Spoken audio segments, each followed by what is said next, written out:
right. Good evening, Gothamites. I am your host, Skyhound, also known as Geek Detective Pierce, and today I am going to be going double duty today. I am going to be discussing Mask of the Phantasm as well as the Justice League episode Epilogue. And with me tonight is none other than Orange Hat himself. How you doing, man? I'm doing good. How you been? Been hanging in there, just been trying to prep for at least giving this a bit of a trial run, see how it goes and all that. Hmm. At least I'm getting an understanding of how this whole thing works. Well, that's how you learn, man. hmm And as I mentioned before, in case people are wondering, I had to dress up for the occasion, and also in Nice. remembrance of the man himself. Indeed. But mhm. And before we actually get started, I am a little curious though. Do you recall approximately like how old you were when you first started watching Batman back in the day? The animated series, I was catching it around the time it came out, 90 or early 90s. So I would have been 5, 6, 7 years old. Hmm. Absolutely loved it. I watched the 89 Batman movie in the theater when I was like 4. So I absolutely loved that one. Fell in love with Batman ever since. So yeah, when they had the episodes coming out, it's like definitely catching them. Hmm. And the funny thing is, looking back on Mask of the Phantasm, I do recall only just borrowing it on VHS. I never got a chance to watch it in theaters, but from what I hear is that the marketing didn't go very well per se, and it also created a bit of a spoiler when they were doing the one for the toys, like a really big spoiler. Hmm. And when I heard about that, I was like, that was a major oopsie by the marketing team. Definitely. What was the spoiler? The identity of the Phantasm. Oh, shoot. Yeah. Yeah. I remember when I was watching the video from Dan Larson, who had a channel originally called Toy Galaxy, which is now changed recently. Quick shout out to that sir. But yeah, when I was watching it, I was like, I did not know that little slip up there. Uh, I mean, that is definitely not something you want to screw up when you're trying to market something and Oh keep a yeah. mystery of it, Mhm. you know? But yeah, I had like a few notes on my end, but it's mostly for later on. But anyway, to get started with this, as much as I want to try to go scene by scene, my memory is for the most part fuzzy. So, I mean, we can try to like break down as much as we can, but it's just based on what we remember. Basically, what I remember, or I watched this movie earlier today. I have it on my digital library. hmm Um, it delved into his basically his year one, hmm uh, how he was just getting started. He wasn't even in hmm the bat suit yet, and how Right. he had found a woman who he was in love with, hmm and who actually loved him in return. And he was still grappling with how to balance being Batman hmm and Bruce Wayne. being the vigilante and being And then Bruce being Wayne. Bruce Wayne, yeah. And what I do recall is that when it actually started out, and then you get like the iconic theme. I learned later on from some comments that the what you hear in lyrics is supposedly the people who worked on the show, but it's saying it backwards. So it's saying their names backwards, from what I heard. Interesting. Yeah. But yeah, I mean, I recall when I was watching this, you hear Commissioner Gordon having to point out um, that the Batman doesn't kill. It's not Yeah. his style, and he's been working with Batman for years. And what we get is pretty much like not just the whole year one flashback and how it started with Bruce, but also with the fact that the way how the Joker was actually given somewhat of a backstory. And I hear a lot of debate online, between how he was in the comics versus how they did it for this film. I think from my observation, they tried to do something about it to give him at least a credible backstory as to like, okay, um, Andrea had certain beef with some people because of whatever her dealings her dad had, and unfortunately, one of those people is one that Batman will eventually be fighting himself over Mm-hmm. time. Yeah, it turns out in this, the Joker was a mob enforcer. So it's like, oh, that's interesting. One of the things that I found like really cool was when I was watching the trailer prior to watching the movie again. One of the parts I liked was when the Joker goes when he's talking to I think it was like a senator or like um or It federal was judge. his, I it think it was a was one of federal his judge. mafia bosses. No, it wasn't the mafia boss. It was the guy who kept putting the pin of the mob's guys being killed. Oh yeah, him. Yeah, Yeah, he was like the DA or some shit, corrupt yeah. DA. hmm And one of the things that the Joker mentioned was that he's telling them straight up that nope, nope, nope, it's not the bat. I've seen the guy. It looks more like the ghost of Christmas Eve. Or yeah, Ghost of Christmas Future. Christmas Yeah. past future, right? And just the way how Mark Hamill actually like delivered some of those lines, and then you see a few interesting bits. I thought I wrote down the notes here somewhere, but let me try to pull it up. Uh, oh yeah, I did mention that since we're going to be covering also Epilogue a little later. Mm-hmm. What were some of your favorite moments looking back at the film itself? I liked how they showed that this or the Phantasm was ever pursuant hmm and basically very much close to what Batman was, except that they were a killer. And they're And different in methods. yes, they definitely differed in methods, but I also or one of the things that I really did like was the near the end when Alfred was comforting Bruce. It's like you or I was always thankful that you never tipped over that edge of the abyss into hmm pure vengeance. hmm But she had She walked into that, that or she walked into that abyss this long long ago. ago. Nothing you could have Yeah. done could save her. And I really enjoyed how there really wasn't anything that he could have done. He loves her, yes. That's I mean, true. this was essentially his one of his first loves. In hmm fact, I believe it was his first love in this timeline, hmm where we all know that Selena Kyle ends up being really his hmm one in the future. But I do like how this person still stayed respectful, never gave up his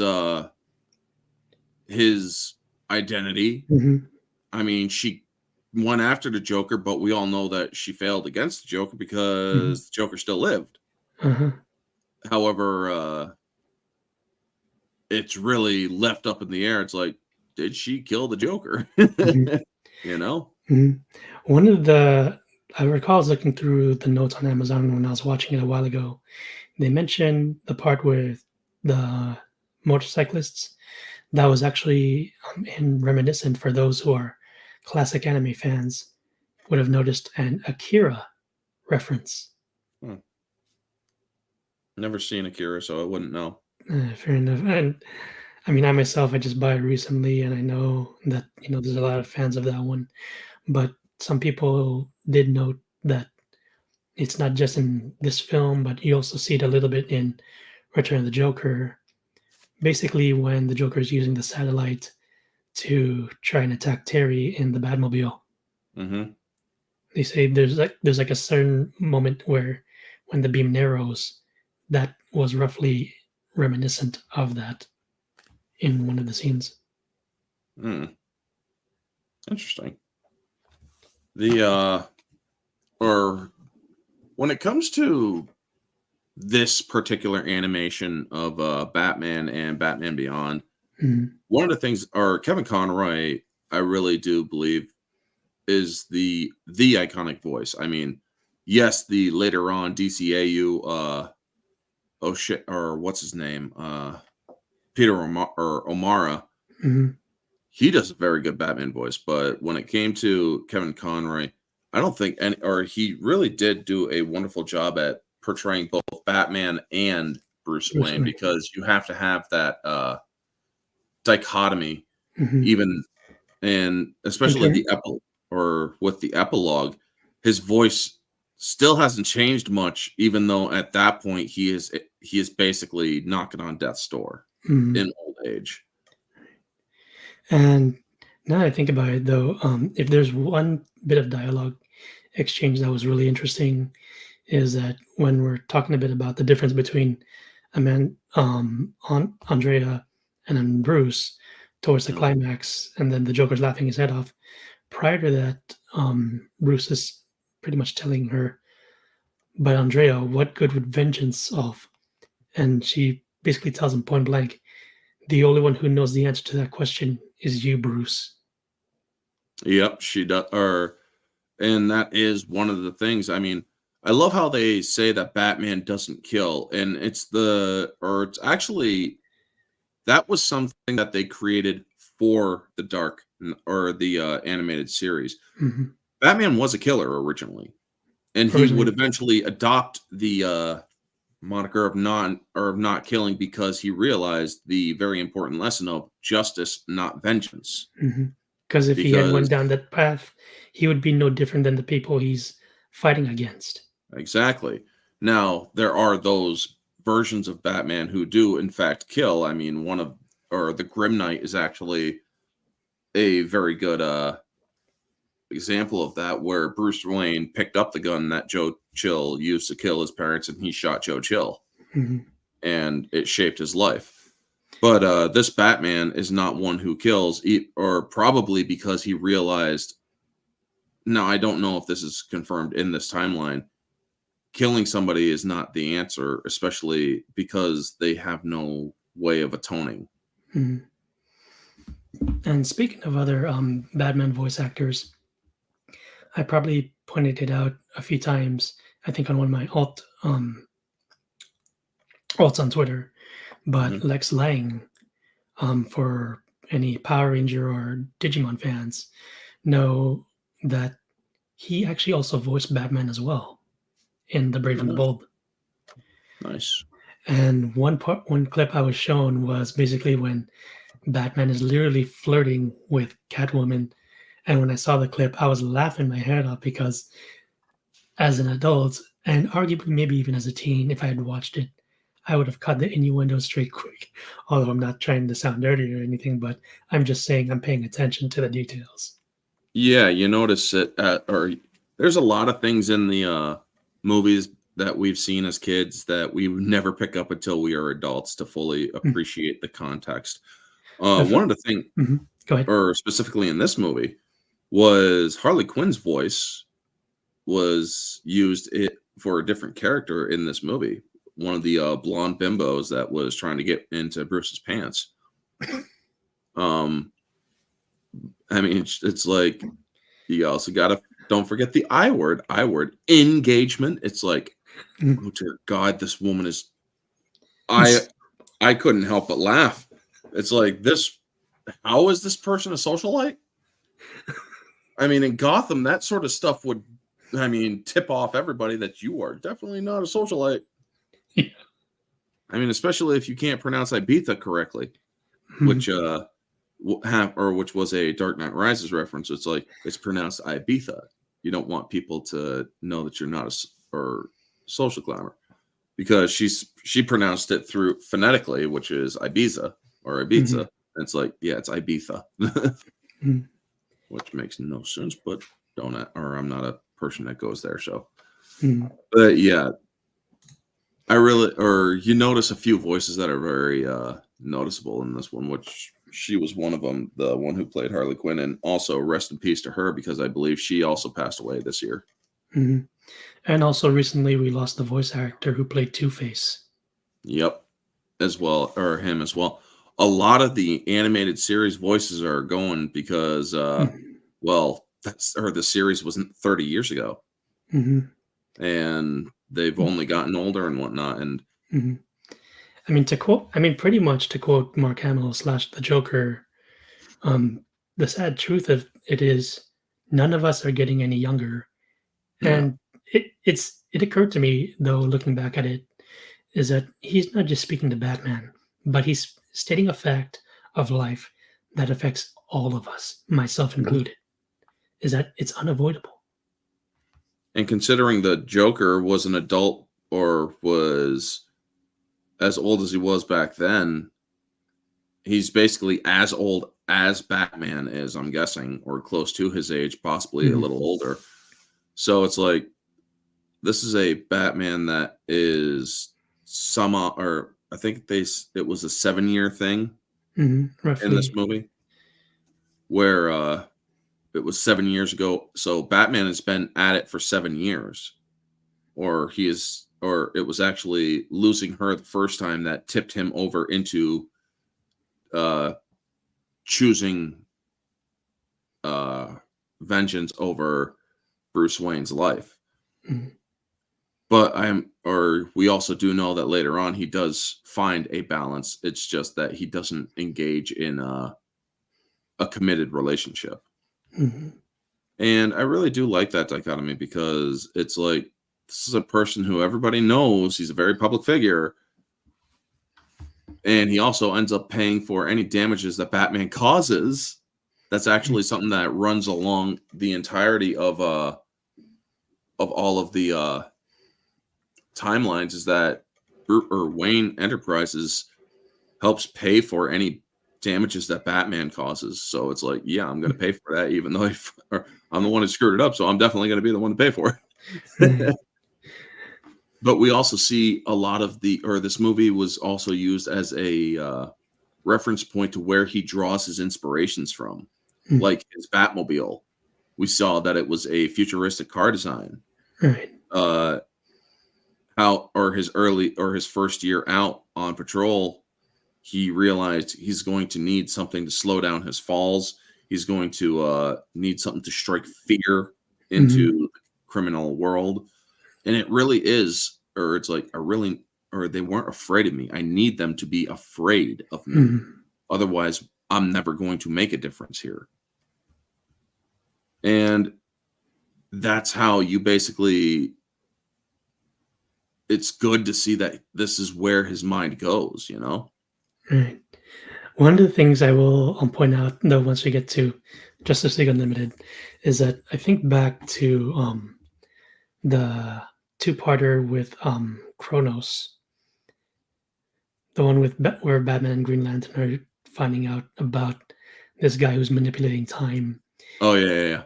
And one of the things that really cracks me up is that you see both voice actors doing double duty or even triple duty Yep. because Phil Lamar, he's doing Green Lantern as well as Static, Yep. Elder Static, I might add. Yeah. And then Kevin Conroy is doing both his younger self as well as his older self. Oh my god, that episode was so good. He's holding the guy out, or he's holding one of the Jokers over. He's like, "Start Right. talking. My hand's getting tired. I can't believe I Oh, was ever cool. that green." He's like, It was cool. I remember "Yeah." now. He's like, "I That's can't like, believe I was ever that green." And he just starts beating on him with the freaking cane. And it's like, "Oh and then damn, his dude." older self is like, "This is how you interrogate Yeah, someone." this is how you interrogate someone. It's like, And damn. and then the part where you see his younger self saying like, My friend is losing his patience. You better give us something we can work with." And then Green Lantern's is like, "Damn." I mean, not Green Lantern. Static is saying, "Damn, Batman playing good cop." I mean, it really. I mean that it really is so good or great to see that because um there was also a line in that episode where where older Bruce says, "I don't ever remember meeting an older version of myself. So whatever this is, it was not something that happened in the past." Mhm. And the thing is that both Batman as well as the future Batman says like, trust me, you don't want to know about your future. And they Yeah. both have a point because it would literally create a paradox. Hmm. And they know that. But the funny thing And is that in the episode there was one part that was hilarious where Static is saying that Shaira was one cranky pregnant lady. And he was the fact that he was joking about it though, then Green Lantern has to like elbow him. He's like, hey, I'm trying to at least get an understanding of what's going on here. Plus the fact, you know, he's actually interacting with his so-called future son, so to speak. hmm I mean, that was spoiled for him as soon as he got there because the other Hawk kid or the guy, I can't remember his name. Mhm. He's like, Dad? And it's like, what? I mean, I'm like, yeah, I'd be reacting that way too. To a point, it's Yeah. understandable. I mean, also in this time, Superman still is alive Mhm. and still very much flying. I mean, I remember the whole Batman Beyond thing where Superman was He being, said he was yeah, being he was, controlled, and he was yeah. suggesting that Terry join the Justice League, and Terry is like shocked, surprised, and there's a little kid in him. You can see it in his expression Hmm. that he recognizes them, and you know it's pretty clear that he idolized these heroes when he was young, Oh, yeah. Which and makes sense now due to Mhm. the epilogue. Right.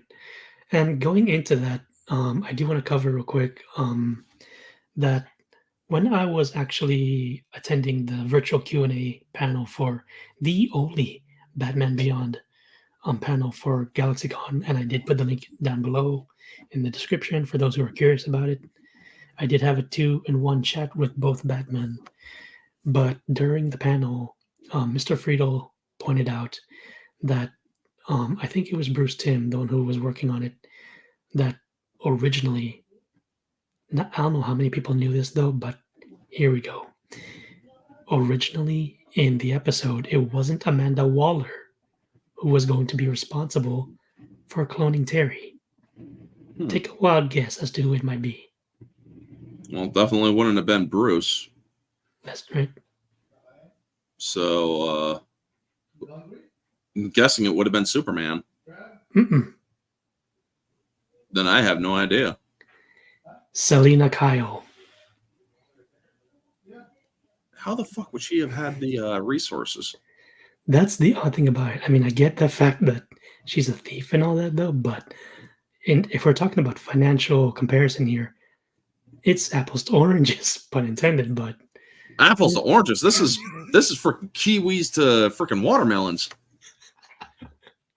yeah, there was like no way. But the thought of it, the thought of it when I heard it, I was thinking to myself, it might have been interesting though, but it could have. I mean, it could have worked since some people know that those two have been on and off for quite a bit. Plus the fact that in the show, when Terry was kind of like going off about you know at least I was trying to like have a life, and Bruce is pointing out to him, it takes at least one night for something to go wrong. And Oh by the yeah. time Terry, apologizes to him, he's like, "This ever happened to you? Let me tell you about a woman named Selena Kyle." Yeah. I was like, "Yeah, kid, he's been there, done that." I mean, it's like, or one of the things I do like is how even though he did or he had years with his parents, Mhm. but he still ended up on the trail. And he, in this case, he embraced it willingly, where it was essentially it was Batman's choice. It was Bruce's choice to go down this route, Mhm. but he always had doubts of whether or not he wanted to do it. But to have Terry at the end of the epilogue basically saying, "I will always do this, Mhm. even after you are gone. Right. I will take up this cowl." Now, to go a little bit further here, I like to do the whole like behind the scenes stuff that I usually found. So some of the notes that I found was this is that one, we do know that the episode epilogue does reference Mask of the Phantasm, But it also makes a nod to the animated series when Amanda Waller is going, "Stop me if you heard this before. You're 8 years old. Your parents had just taken you to a rousing adventure film, and you see the title of the film, The Grey Ghost Strikes."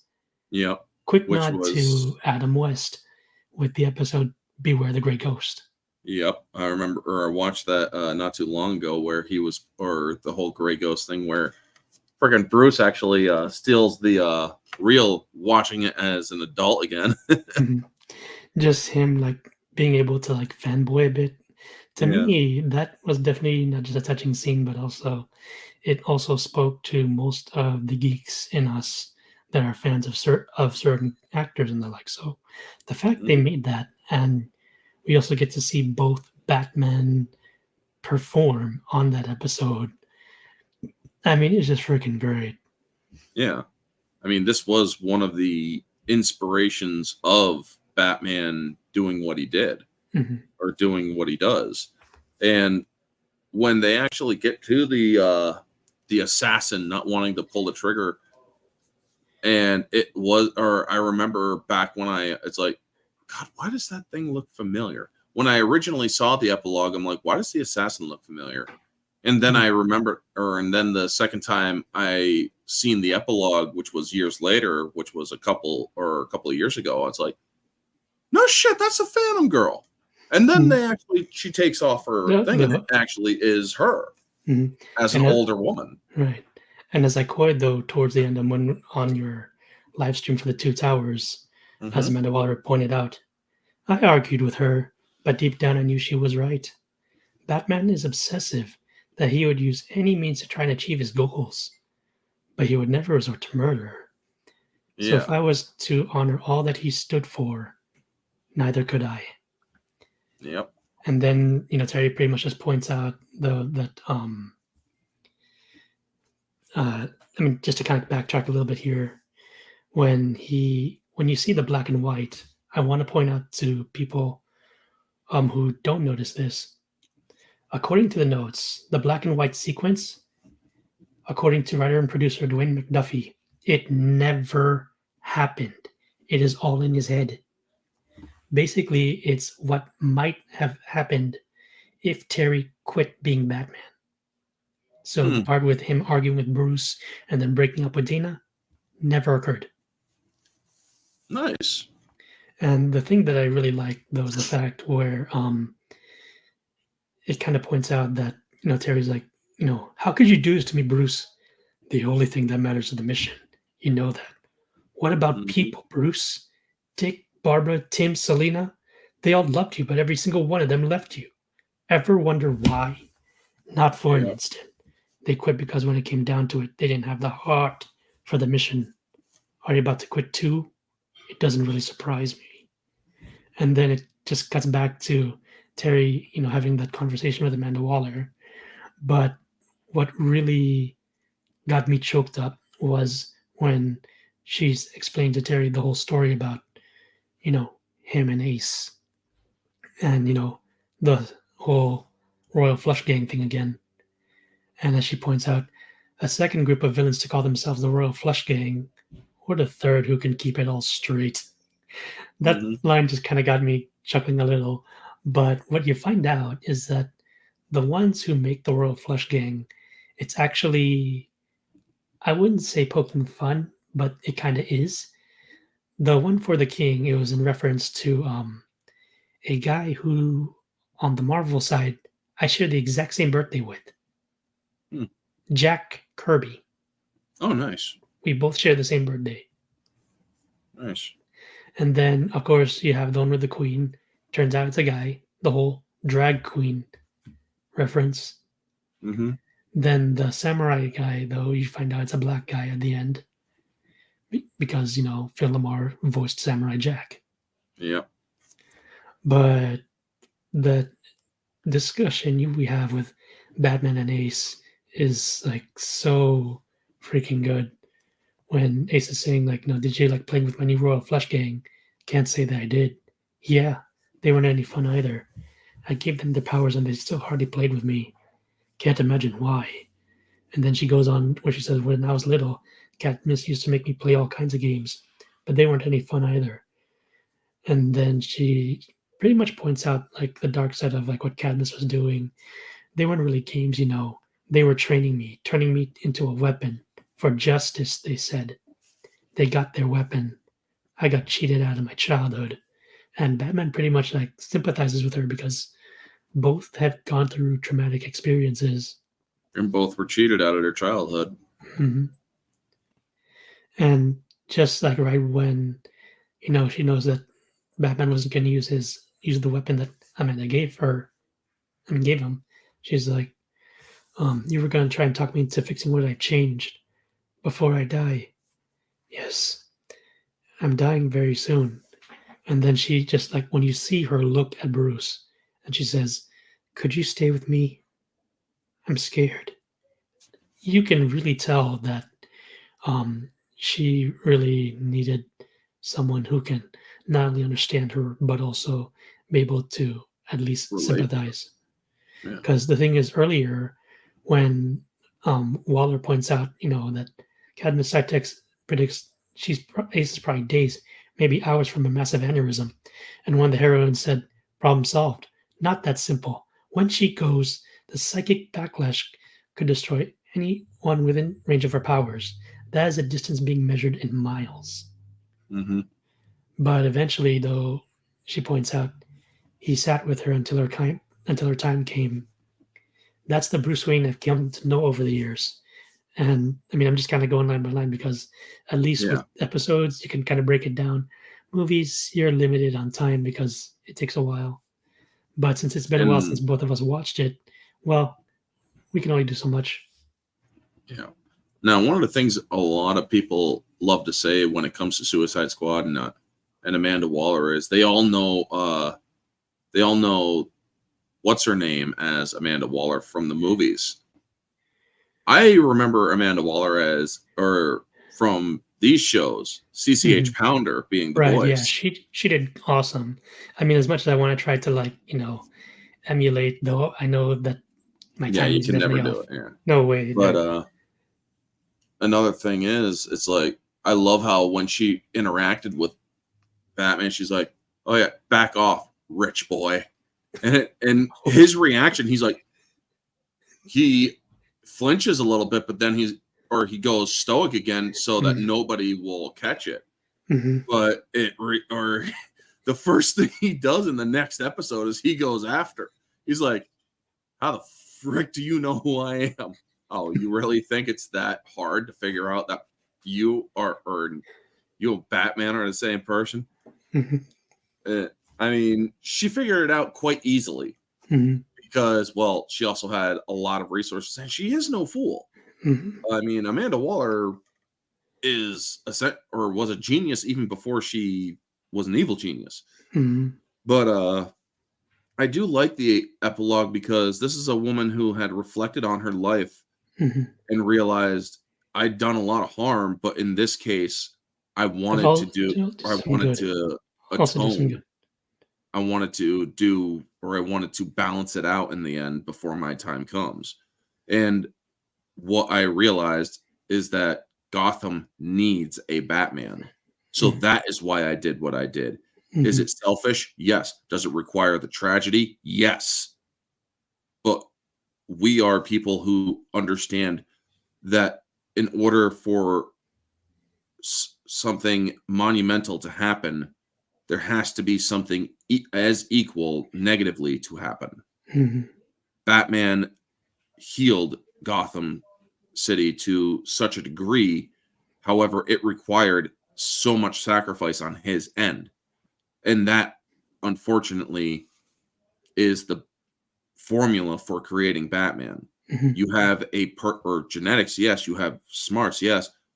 You need the tragedy to put you in that mindset. Now, we couldn't do, or we were about to make or take away your childhood. But, well, our assassin didn't want to pull the trigger, essentially, or so to speak. And pretty much as Terry pointed out to her, and yet my dad ended up being murdered anyway. Don't you get it? No matter what you did or didn't do, I was always going to be Bruce's carbon copy. It was Yep. fate. And Except then that it wasn't really, it wasn't right. because it was a random thing. Mhm. The Jokers never targeted McGinnis. It just they were in the wrong place, wrong time. Mhm. So it wasn't really fate. It was, as she said, free will. The Jokers made the choice to turn or to go after a random person, and it just happened to be the McGinnises. And Mhm. then Terry learned or was saved outside of Wayne Manor and brought in. He discovers the Batcave, so he decided how best to do what I need to do than this person who supposedly is Batman. I mean, I love Batman Beyond the show because he chose to do it, yes, but he also, I love the doubt he had when he's like, yeah, like I'm gonna believe this old man was Batman. Mhm. But eventually he does learn about it.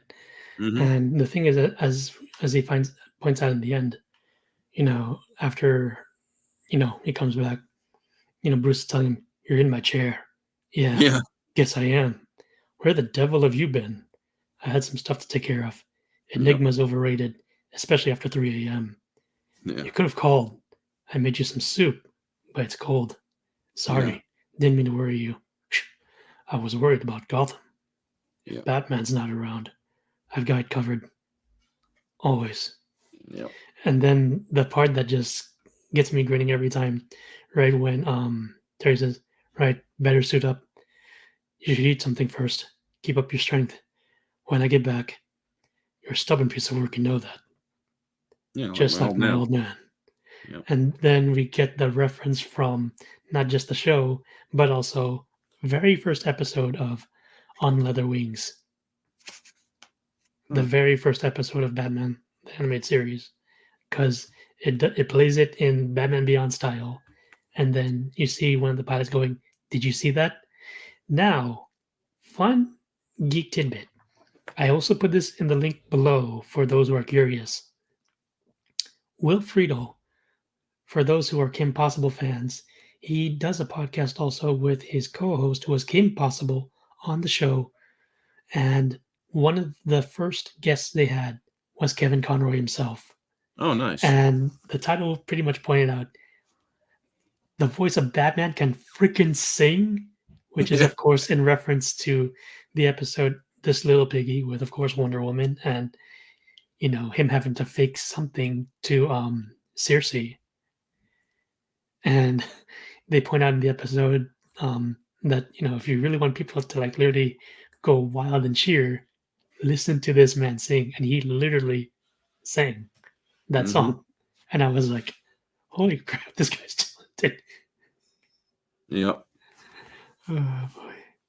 But yeah, I watched the whole thing, and I don't know like how many people knew this though, but all three of the voice actors were originally from Connecticut, and I Oh, was nice. like, "Dang, that's pretty awesome!" But Yeah. all three of them were in different parts of Connecticut. Hmm. Connecticut, And man, what a place. yeah, and I did point out that a few times that was fortunate to have had the opportunity to talk with both actors. And the thing was during the panel, one of the fan questions though, out of everyone else, thankfully, mine was the very first one that got chosen on the Rogues Galleries. And Nice. when I was listening to the one that Will mentioned, it's still fresh in my head. He mentions Ink as well as Curare and Shriek because, as Will pointed out, with Shriek he liked the idea of playing with sound, and then Ink was a reference to Clayface, as he pointed out. Is that what they did with the Rogues Gallery? Is that they didn't do like a copy and paste thing? They made them each unique. And Curare never spoke in the episode of when she was in Batman Beyond. And he pointed out that is pretty much scary. It's like when you have someone that doesn't speak and you don't know their movements, they're unpredictable and it really plays on your fears, your very basic fears.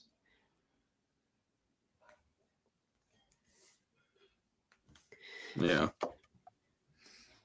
And then in the case of Mr. Conroy, he does mention the Joker, as well as one of my favorite villains in the Rogues Gallery, and I had a really huge grin on my face.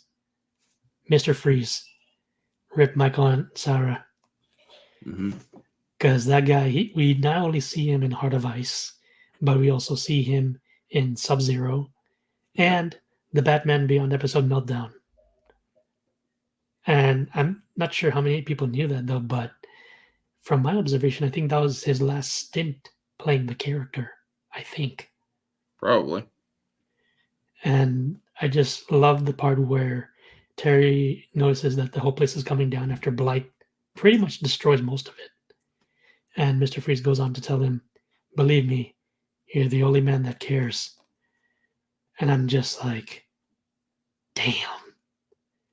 He just, pointed it out like he just left nothing behind at that point. I mean, yeah, he made mistakes, but unfortunately, he got tricked, which Yeah. sucks. But he is one of my favorite tragic villains in the Rogues Gallery. Freeze. Yeah. And, Mr. Conroy did point out, that for those who like the character, you really felt for him, that your heart broke for him because he was trying to save his wife. Hmm. Which the thing is, what happened with Sub-Zero, the fact that they went after Barbara Gordon and all of that, I was like, oh boy, this is gonna get a bit dicey. But Yeah. pretty much Batman already knew that Freaks definitely needed help, and despite his best efforts, because of whatever was going on, I mean, he does survive, although he has a broken leg, but they do manage to save the wife. Yeah. One of the but getting back to Phantasm, Mhm. I like how the Joker basically gets one up on her Mhm. by killing his original boss, I believe. Mhm. And it's like, oh, you're not Batsy. Uh-huh. Putting a freaking turning the dude essentially into a puppet so that her body was basically a camera. Mhm. And it's like, holy crap, dude. It just goes to show that Joker is indeed as dark as ever. I Uh-huh. mean, a lot of people forget the Joker does kill. Oh yeah, he definitely And does. he does other very heinous things, especially to Barbara Gordon. Mhm. That we all, well, for those of us who do know the lore, it's like very much we do know what happened. I mean, he does terrible things to her and Oh puts her yeah. in a wheelchair. Mhm. And still, yet, Batman won't kill him Mhm. because he figures, or he to himself knows that there's no coming back from that. Mhm. The thing is, the question that a lot of people need to ask though is how do you make that, or how do you justify it though? A Mhm. person or every time he gets out and kills again, you are, or when he could have been stopped. So it's like, all right, fine, send Wonder Woman after him. She has no compunction about it. Mhm. I mean, but then again, Batman would stop her if he ended up. I mean, people don't realize every iteration of Batman who has had contact with the Justice League, Mhm.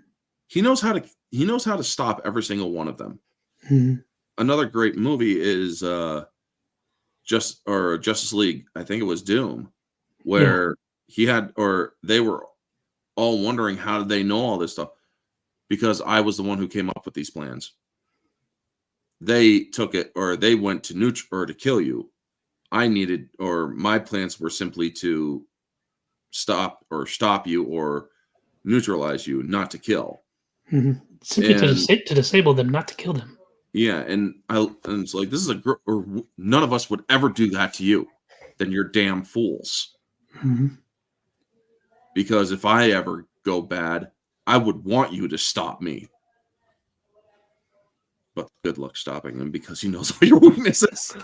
Agreed. But And the this thing, just goes to show that Bruce, I wouldn't have put it past him.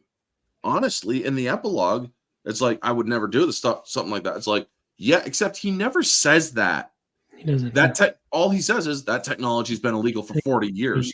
And then Terry Yeah, pretty much kind of like, does a low blow. He says, like, it didn't stop didn't the Joker stop the from using it Joker on Tim from using Drake. it on Tim Drake. Yeah, and it's like he says it's been illegal for 40 years, but he never said he wouldn't use it.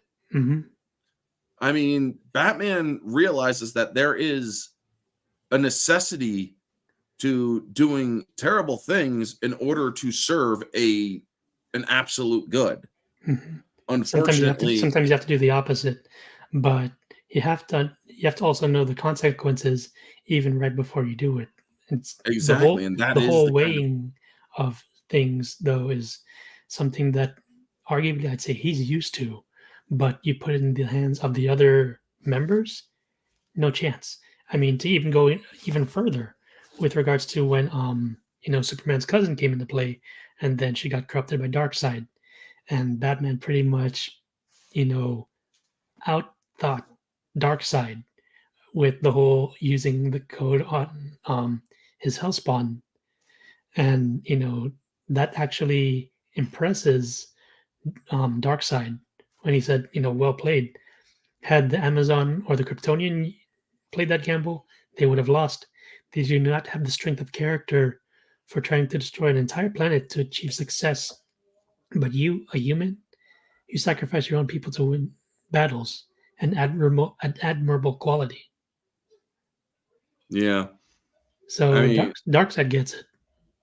Darkseid gets it, yes, but he also realizes that he can easily overcome Bruce or Batman if he has to. All it True. takes is surprising him, Hmm. which is what we got when it came to Justice League Apocalypse or Justice League Dark Apocalypse, where he actually won because he can see through all different types of technology, especially technology linked to him, which unfortunately was through Cyborg. Uh-huh. I gotta say, parademons or paradooms as they call them, Hmm. pretty nasty freaking splicing right there, man. Oh yeah. Parademons themselves are freaking dangerous. Hmm. Doomsday was one Doomsday was freaking taking on the Justice League and kicking their ass. Doomsday and parademons mixing together, he would have only needed like 5. He sent an army. And it's like, overachiever? Much? Damn. I mean, I know we're off the topic, A but little bit. we've basically discussed what we needed to from those. Hmm. But when it comes to these movies and these shows and the different anime or the different versions of them and whatnot, Hmm. I will always have a soft spot of nostalgia for the animated series. Oh yeah. However, I do acknowledge that the DCAU that they did like 14 or 15 movies on all were very well done. Hmm. I was not too keen on the health or the what was it called? Suicide Squad Hell to Pay or whatever it was. Hmm. Or yeah, Hell to Pay. Because they actually went full blown adult with that one. I mean, nudity and whatnot. And it's like, don't really need that, but whatever. But I still do like how Batman is always a constant of being as smart as he is. I mean, or with the first movie of it, or second movie of it, which was Justice League War, Hmm. where all of them are meeting each other and Green Lantern's going down there and he's like talking to Batman. Batman's like, what does this do? And it's just freaking ring. It's the Green Lantern's ring. He's like, what the? He's like, give that back. He's like, oh man. And yet, also, what a lot of people don't realize is there is one of those rings that found Bruce, but it wasn't a green ring. It was a It yellow was one. a yellow ring. And he's like, yeah, this thing found me one time. I put it on, but then I took it off immediately because I realized I would give into this way too easily. Mhm. But then, or have you ever read the Injustice arc? I do recall reading, I'd say, a good chunk of it, probably like the first half of it. Well, before the games events, Right? Yeah, yeah. I know what you're talking about. At least the the first half. yeah, the game event is the second half essentially. Hmm. The first half was the comics, and when they did that, it's like, or when they had Superman being outed as a tyrant, unfortunately, that created so much fear that a ring went to Earth, and Sinestro caught it and offered it straight to Superman because the Green Lanterns were about to defeat him, and then suddenly he puts that ring on. It's like, oh shit! Everybody, Hey, fucking run! there's no chance for any of them against Yeah, Superman if he's wearing a yellow ring. No and so chance. that, and then even Sinestro figured, yeah, that was a mistake. Because now I just lost the Yellow Lantern Corps. But when it comes to, or two different rings would have or three different rings could find Bruce Wayne. Mhm. Rage, obviously. The red one. Fear, obviously. Uh-huh. And will, because Mhm. his will is indomitable. Oh yeah. I mean, I'm pretty sure, or I've often joked about Green Lanterns and different universe characters, like say Naruto, Mhm. or have you ever, or do you watch that? Do you know its lore and whatnot? I started watching it just recently though. I know like it's long past done, but and so Yeah. many episodes. So Well, if you're watching Naruto, the show, before Mhm. Shippuden, you'll know that kid's will is so. I've often joked that kid's will is so strong. Oa itself would start Mhm. going towards Earth because it's like our planet's moving. Why? Some Mhm. kid on Earth just has so much will. It's insane.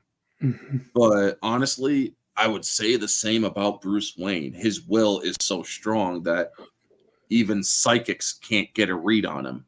Oh yeah. There was a faint, or there was that episode, or it wasn't a psychic, but there was that episode of Batman Beyond where Mhm. this guy put a thing in his head, and that kept on calling him Bruce and whatnot. And I love the ending. He's like, "How'd you know it wasn't, or it wasn't all in your head?"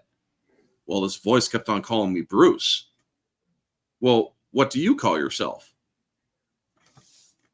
Then he just looks back at Terry, and it's like, right. He's like pretty much telling him you already know the answer to that question, so why even ask him? Yeah. I mean, I may be old, but god damn it, I'm still Batman. And it just goes to show that he can't, or he knows what he's talking about. Yeah, he may have doubted himself because of his old age, but it's like, except I know that who I am. This voice just keeps calling me Bruce. So there's no chance in hell I'm going to fall for that. I mean, Bruce Wayne has been through, or also the episode where Talia al Ghul shows up to put him back in the Lazarus pit, or to use the Lazarus pit on him. And I love what Terry says. I am not putting on the Robin costume. And she's like, no, he's going to be staying with me. And unfortunately, it turned out that Talia was long dead, and Raish took over her body.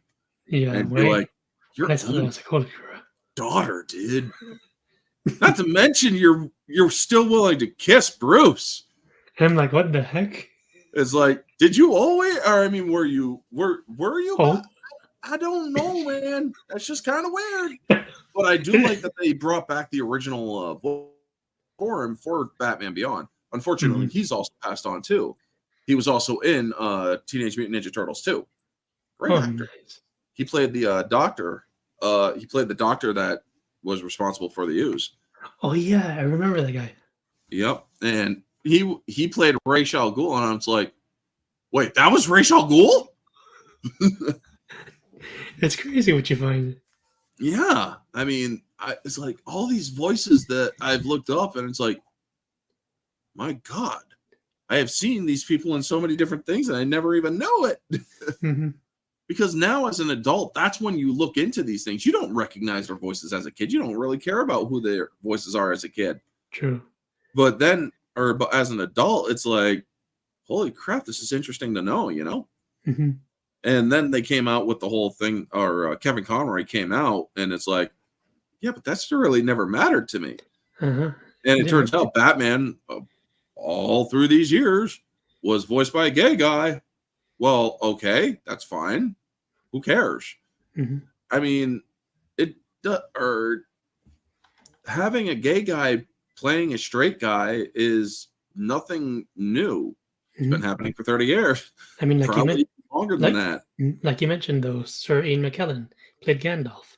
Yeah. And as a Ranger fan, I'm going to cite David Yost, who played Billy. He's gay, but he played a straight character, and he played also, it well. Yeah, he did great. I'm like, it never really bothered me though. But these ones that keep obsessing over the superficial stuff, I'm like, no wonder you guys are getting shredded on the internet by not just myself and you, but a bunch of other veteran fans who understand the IP better than these modernists. Yep.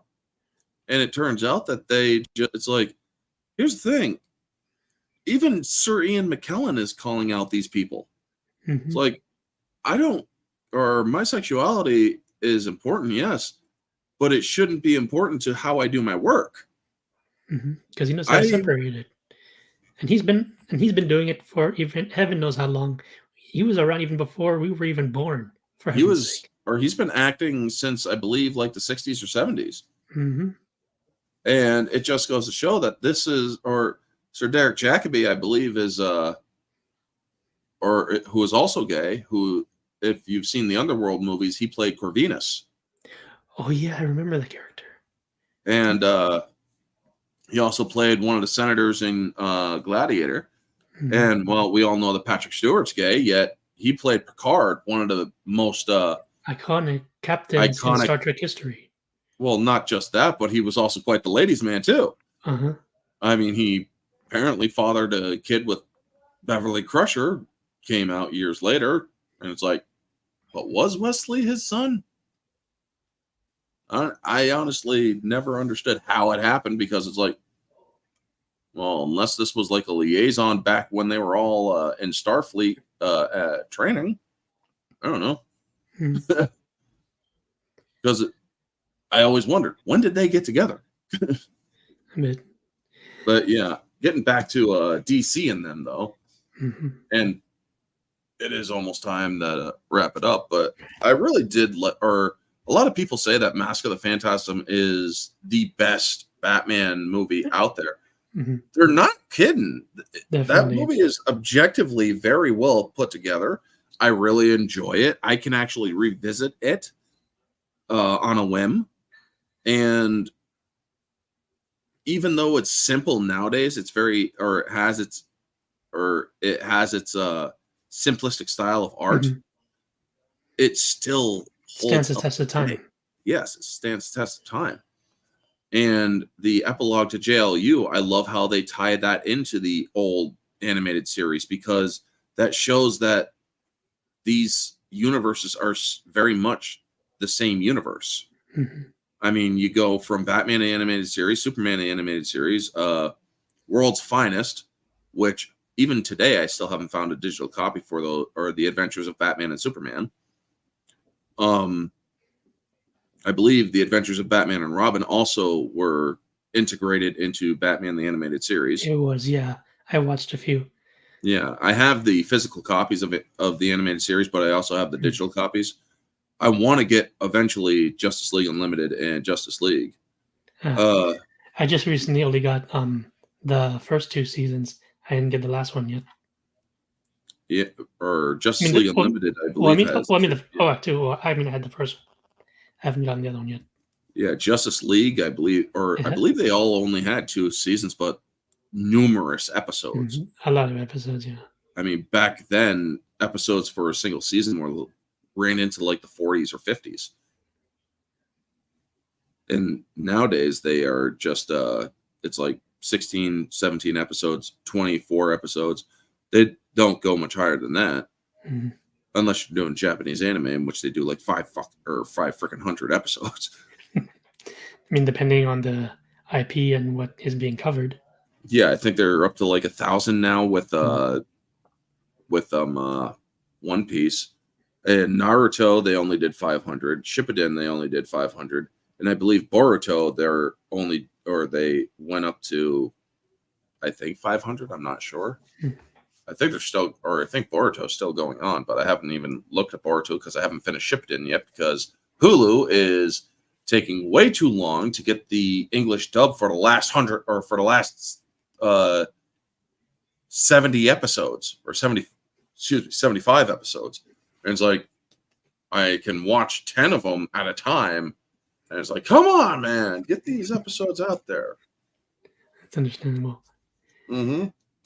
Because when you listen to them on English dub, you can't just switch over to the original dub and be like, okay, that's cool. No, it takes it out of you. There's a very big difference, yeah. And a lot of people are like, well, why are you listening or watching the English dub? Because some of us can't read as fast and end up having to freaking pause just to see what the people are saying. I don't like that. I like listening or hearing it in my own language so I can understand it and whatnot. But yes, when it comes to Batman Mask of the Phantasm and the Justice League Unlimited epilogue, I really love how the epilogue tied up loose ends that the animated series wanted to but couldn't. Right, especially with the last episode of Batman Beyond, because I also put in a link in the description how it was a Justice League episode that actually closed the chapter for Batman Beyond. Yeah. Because I can't even remember the last episode of Batman Beyond. But yes, with that being said, I know that tomorrow we are going on the final leg of Middle Earth, so I will be joining Orange Hat and crew for the final chapter of Lord of the Rings, The Return of the King, extended edition. So definitely look forward to that. And with that being said, is there anything else you want to add, Orange Hat? We will also be doing appendices the week after, an appendices discussion. And then after that, we will probably be doing, or another hack crew if they want in, will be doing the Hobbit extended editions. And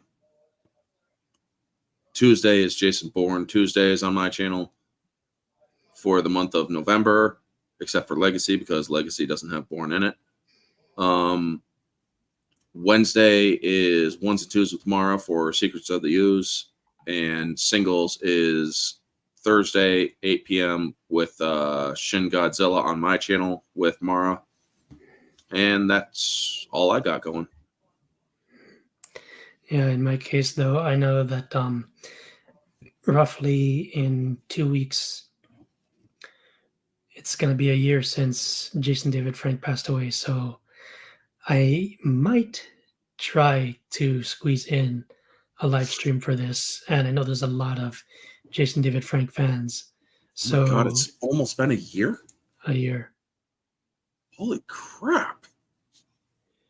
I was in complete denial when that happened, man. It's like, I'm not believing it until I see an official thing.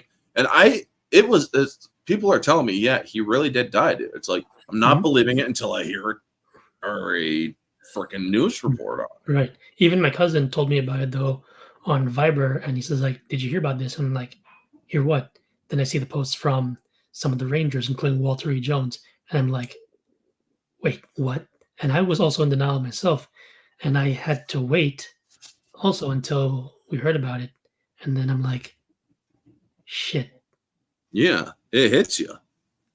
I mean, this is a guy that I grew up watching, you know? Mm-hmm. And the thing is, though, Kevin Duhaney, the Dino Thunder Blue Ranger, that guy also got to live a childhood dream. He got to work with JDF in Dino Thunder because he was his favorite back then. Yeah. And honestly, I'm just like, I know I got a chance to meet with some of them again recently, and I did write down a poem, which I will be doing a tribute video on the 19th, which is the very first anniversary. And like I said, I might try to pull off maybe a live stream for those that want to discuss about favorite episodes, whatever stories. And I'm going to say this right now to those who are curious.